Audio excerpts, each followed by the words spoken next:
Blouse தைக்கிறதுக்கு எவ்வளோ அளவு எடுக்கணும்னு நம்ம காட்டுறோம். ஃபஸ்ட்டு வந்து நம்ம ஷோல்டர் அளவு எடுத்துங்க.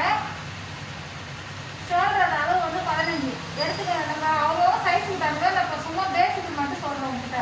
இது குறுக்க வச்சு எடுத்துக்கணும் ஃபஸ்ட்டு அளவு. அடுத்தது வந்து உயரம் வந்து இந்த ஷோல்டர் வந்து இந்த இடுப்பு வரைக்கும் எடுத்துங்க. 15 வருது. இதில் வந்து நம்ம அந்த பிடிப்பு எல்லாமே இதே போயிடும். பிடிப்பு கை வாசி எல்லாமே. அடுத்தது வந்து பாடி சுற்றளவு. பாடி சுற்றளவு வந்து நல்லா வச்சு இழுத்துட்டு போடுங்க. இது வந்து நம்ம பாடியோட சுற்றளவு வந்து 34 வருது. அடுத்தது வந்து முன் கழுத்து 7 எடுத்துக்க. இப்படி தான் இருக்கணும். முன் கழுத்து 7 எடுத்துங்க.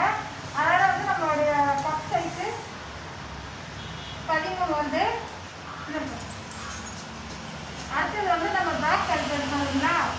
அவங்க கழுத்து எவ்வளோ வேணுமோ அந்த அளவு இதில் இங்கே வைக்கணும். இங்கே வச்சுட்டு நம்ம இதை இப்போ 8 வச்சுருக்கேன். நான் 8 எடுத்துக்கிட்டா பேக் கழுத்து. அடுத்தது வந்து நம்ம கை எடுக்கணும்.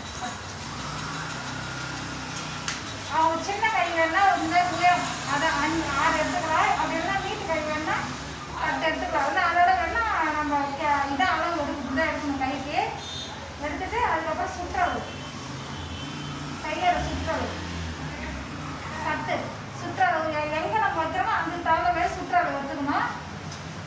அடுத்தது வந்து இடுப்போட அளவு. இடுப்போட அளவு